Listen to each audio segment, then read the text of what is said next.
Nous sommes encore avec nos chers amis, nos chers invités, donc Pasteur Edo Komi, président du mouvement, Martin Luther King et Adam Adjronou, lui il est journaliste, directeur de publication de Vision d'Afrique. On va maintenant parler du Tchad. Que cherche la police au siège du parti Les Transformateurs de Succès Masra? Des membres des forces de l'ordre ont perquisitionné le siège du parti Les Transformateurs situé dans le 7e arrondissement de N'Djamena, la capitale du Tchad.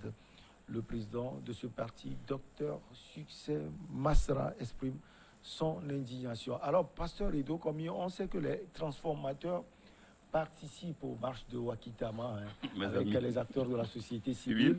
Et les transformateurs se démarquent complètement des autres partis de l'opposition tchadienne depuis l'avènement au pouvoir de Mahamat Déby Itno et la mort de l'ancien président Idriss Déby. C'est ça qui a amené la police à agir. Même, non, mais bien avant la mort d'Idriss Déby, il est devenu, c'est un jeune, hein, très jeune, un jeune docteur, mais qui est devenu aujourd'hui, qui est devenu une référence déjà pour les Tchadiens, parce que il n'est pas facile de tenir la dragée haute à Idriss Déby père. Ce n'est pas facile. Il a dit qu'il est allé le voir, même pour lui d'éviter ce qui lui est arrivé. Bien sûr, regardez. Donc, c'est un jeune homme vraiment, aujourd'hui, qui est venu sur la scène politique et qui est en train de gagner le cœur des Tchadiens. Mais avant toute chose, permettez-moi de tirer chapeau à celui qui a formulé la question. Que cherche la police au siège du parti des transformateurs? Vous aimez ça? Bravo. Chapeau à celui qui a formulé. Vous voulez que je vous dise qui a formulé cela? Peut-être Gilles, je ne sais pas. Gilles Bocco. Gilles Bocco. Donc c'est tellement formulé que depuis que je voyais le sujet, je dis c'est bien formulé. Que cherche-t-il? La réponse, il cherche le drapeau tchadien, les drapelés, et puis les douilles, des gaz lacrymogènes qui ont été jetés contre le siège, c'est tout, c'est ce qu'il cherche. Non mais quand même. Alors quand moi j'ai commencé par, la dernière fois, j'ai tweeté pour dire à Macron, est-ce que vous regardez ce qui se passe au Tchad? J'ai dit, Emmanuel Macron, est-ce que vous voyez ce qui se passe au Tchad? Le Tchad que vous avez cautionné, vous voyez la répression? Est-ce que c'est comme ça la politique se fait en France? C'est ça, j'ai tweeté, c'est ce que j'ai dit. J'ai demandé à Emmanuel Macron. Est-ce que c'est normal ça? En France, il y a des perquisitions. Oh, il y a des perquisitions. Il y a des perquisitions. Et d'ailleurs, vous voyez, les perquisitions, quand vous allez, vous avez comment on l'appelle, il y a une perquisition, vous avez le mandat, il faut quand même faire lire le mandat à l'intéressé. On vous demande, vous ne voulez pas. Et finalement, on dit que c'est au domicile de Succès Masra. Ce n'est pas même son domicile. C'est son siège, c'est le siège de son parti politique. Bon, donc vous voyez, donc je ne sais pas au Tchad, le siège d'un parti politique, est-ce que ça a besoin d'un drapeau? Je ne sais pas, ce n'est pas le débat. Mais vous voyez ce que le gouvernement, le régime militaire a commencé par faire. Je crois qu'entre-temps, Macron avait dit quand même qu'il a demandé au jeune président de laisser les gens manifester et de les encadrer. Mais la dernière fois, on a vu qu'il y a encore eu de répression. Il y a encore eu des arrestations. Il y a encore eu des blessés. Et donc, Succès Masra se démarque du lot. Je crois qu'il y a l'autre qui était allé quand même le soutenir. Yaya Djilo qui est allé le soutenir. Il n'a pas pu, on l'a empêché. Bon, donc, voilà ce que le Tchad est encore de redevenir après quelques jours d'accalmie où on a laissé quand même nos collègues de Wakitama de manifester. Et donc, voilà, c'est ça. Donc, ça prouve que le dialogue qui est annoncé n'est pas quand même un dialogue qui va rassembler les Tchadiens, puisque, en principe, le Wakitama, dont le parti des transformateurs, sont déjà prévoyants, savent déjà que ce qui va être fait, ça va être quelque chose de simulacre, ça va être quelque chose qui ne va pas donner grand résultat. Donc, il ne faut pas participer à cette messe-là pour légitimer davantage le général de 30 ans, hein, le général d'une trentaine d'années. Donc voilà un peu, bravo à ce jeune homme-là qui sait bien faire qui a bien commencé.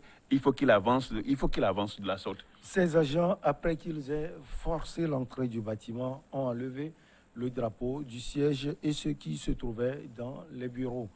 Ils font un tour au balcon et curieusement, ils ramassent les douilles des gaz lacrymogènes qui sont les preuves des attaques que nous avons subies au siège des transformateurs. Je ne sais pas ce qu'ils ont fait d'autre.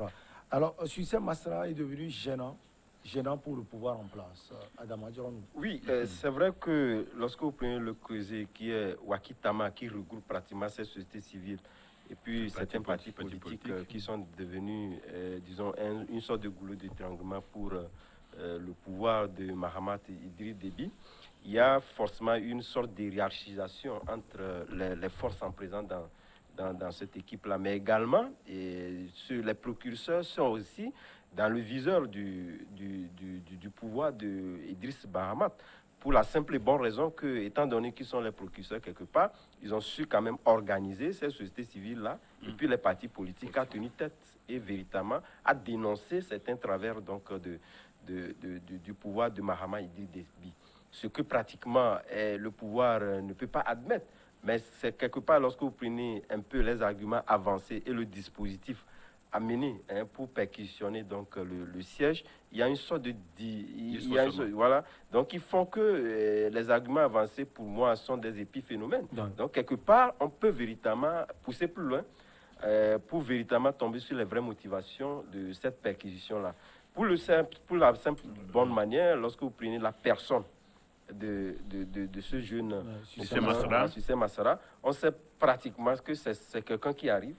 Il arrive avec une sorte de fougue et véritablement aujourd'hui, il essaie de câbler un peu le regard. Comme le jeu sénégalais. Tout à fait, le regard Sanko. pratiquement. Voilà. Sanko, voilà. Qui essaie donc de capter le regard de tous ceux-là qui ne voudraient pas véritablement revoir, disons, la famille Mahamat, la famille Déby au pouvoir. Voilà. Et ça, je pense qu'il a une certaine popularité qui commande déjà. Il a intérêt de ratisser large. Tout à fait. Donc, on cherche par tous les moyens à pouvoir le taper là-dessus et trouver, en tout cas, en ce qui moi me concerne, et j'en suis responsable de ces propos-là, lui trouver véritablement des arguments qui peuvent militer à pouvoir véritablement faire taire une voix qui devient de plus en plus sonnante et que n'apprécie pas donc le pouvoir. Et bien avant le décès d'Idriss Déby, je pense que celui qui était pour la plupart du temps envoyé sur les théâtres de ceux-là, de ces opposants-là qui deviendraient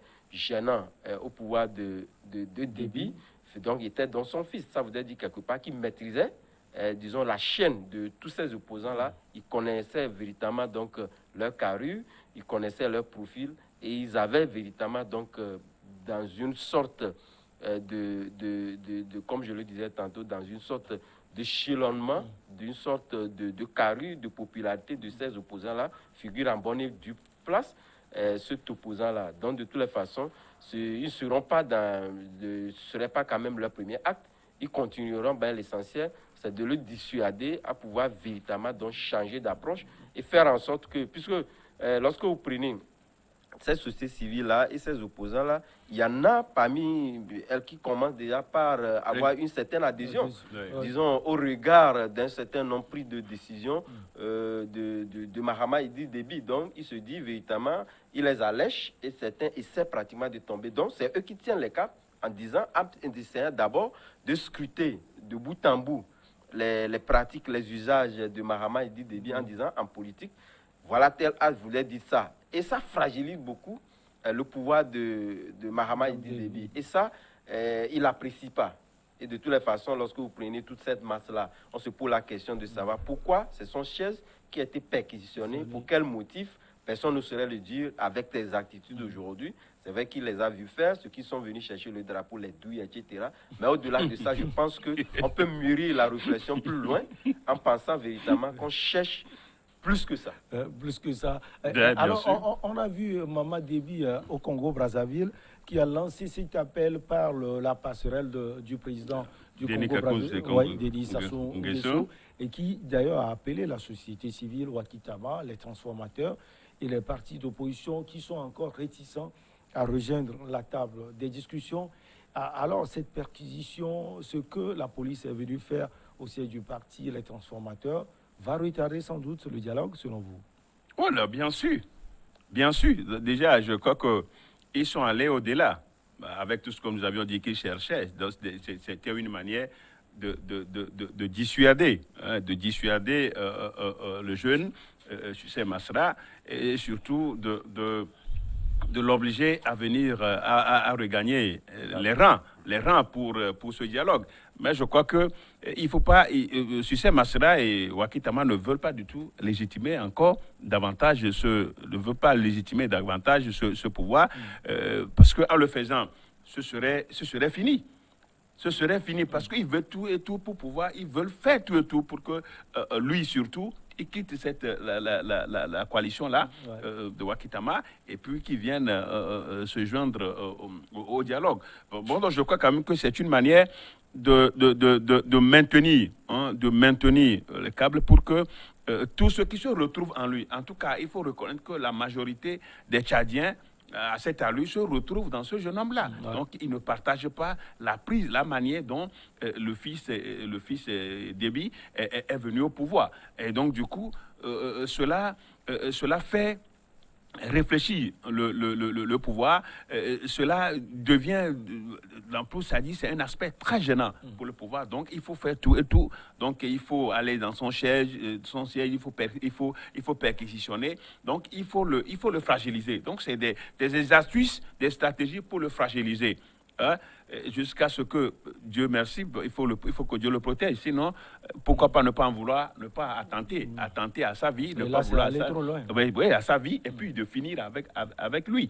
Bon, ça aussi, ça peut être un autre schéma qui serait dans les laboratoires. Bon, donc, je dis quand même que aujourd'hui, avec cette résistance de Wakitama, ça donne de l'insomnie. Hein, ça donne de l'insomnie au pouvoir de Mahamat. Et cela, ceux qui l'ont mis là-bas, ceux qui ont cautionné cette forfaiture-là, doivent réfléchir autrement pour permettre, si réellement l'intention qu'ils avaient, c'est de permettre au Tchad de pouvoir avancer, il faut qu'ils recadrent rapidement le jeune homme pour qu'on laisse la liberté à ceux qui ne veulent pas. On ne va pas forcer les gens à dialoguer. Parce que les dialogues, on sait comment ça commence ici dans la plupart de nos pays. Donc, ils ne veulent pas dialoguer, il ne faut pas les forcer. Ils n'ont qu'à organiser le dialogue et que l'opposition reste dans son rôle de s'opposer jusqu'à ce que, leur désidérata soit fait. Les pas du dialogue, Adam Adjornou, sont comment actuellement? Et puis les militaires, on ne les entend plus. Ils ont accepté de dialoguer avec N'Djamena. Oui, vous savez, lorsque vous prenez sur l'aspect organisationnel donc, de ce dialogue-là, je pense que pour la plupart du temps, ce qui était beaucoup plus crispant et inquiétant pour le régime Mahama, c'était visiblement, disons, les rebelles à qui on a concédé des passerelles qui leur permettent, ou en tout cas, pour la plupart d'entre eux, de regagner. Et puis, vous aurez dû constater que certains ont réclamé même d'être amnistiés pour leur permettre. Ça veut dire qu'il y a une forte adhésion. Et du coup, à ces rebelles-là. les armes se sont tues. Tout à fait. Et puis, bon, ça a créé une sorte d'accalmie au niveau des inquiétudes, au niveau des frontières du Tchad. Aujourd'hui, je pense que avec la diplomatie de couloir, on a comme l'impression, la plupart de ces rebelles-là commencent déjà par regagner les rangs. Mais on n'a pas véritablement senti cette diplomatie-là au niveau interne. Donc la grande inquiétude, c'est au niveau interne. Et vous allez constater que ce politicien essaie de former un noyau dur autour de lui. Et ce noyau-là, même s'il y a d'autres appréciations au niveau des autres acteurs qui, plus ou moins, sont dubitatifs sur l'acceptation ou non de ce dialogue-là, ils essaient de focaliser pratiquement donc, ces appréciations-là sur ce noyau dur-là qui est en train de se former autour de cet opposant-là, que je le disais tantôt, devient de plus en plus gênant, puisque même si on a mené des pas auprès de lui, il est advenu quand même que c'est un homme qui ne se laisse pas faire. Donc, de toutes les façons, continuer par, disons, le côtoyer, dans le sens de pouvoir avoir l'adhésion de la plupart de ces sociétés civiles-là, ne donnera pas véritablement de recettes. C'est en ce sens que je pense qu'avec les autres qui continuent pas focaliser leur appréciation de la participation de ce dialogue-là ou pas sur sa personne, je pense que le grand enjeu qui reste maintenant à jouer, c'est sa personne. C'est ce qui témoigne le fait qu'aujourd'hui, on a le viseur sur lui et il faudrait que cela s'accentue. Mais je pense que il a toujours cette manie-là de pouvoir trouver des approches de solutions pour faire en sorte que ces opposés, cette classe de société civile et les autres opposants, puisque c'est chez lui, on vient, c'est-à-dire il a un laboratoire entre griffes assez percutant qui lui permet véritablement de déceler les pratiques, les usages donc, du pouvoir du début, puisque lui dévance un peu les choses en disant véritablement que ce dialogue-là, si nous y participons, quelque part que nous avions signé notre arrêt de mort. Mais quelque part, je me dis, il faudrait quand même nuancer. De toutes les façons, lorsqu'un problème naît, et lorsque vous ne participez pas, de ce dialogue-là naîtrait, disons, le schéma que va suivre La charte. voilà, la la charte, transition. etc. Et lorsque vous ne participez pas, quelque part là, vous les subissez. Et ce n'est pas bon. Or, vous avez quand même des choses à dire. Vous pouvez quand même porter ces choses-là pour perfectionner ce qui ne l'était pas, que de pouvoir fondamentalement refuser de n'y pas aller. Je pense que ça risquerait Peut-être que à l'avenir de juste- En de 30 pécher. secondes, oui. Oui, juste, On va c'est pour marquer dire la que nos collègues essaient quand même de dire que il y a certains opposants qui acceptent de participer. Oui, oui, Bon, oui. donc, il y a une frange qui est là pour maintenir quand Ouais, même. ouais, c'est ce pour noyau maintenir quand dur même la là. pression. Donc, ce que Sucep Massa il a dit, je crois qu'il y a des gens qui sont là, déjà, qui sont là, qui le diront, qui le Bon, diront ça au peut être une dialogue. stratégie quand La même petite pause et appréciable. on revient ensuite pour parler du Togo, le pays de Pasteur et d'Okomi.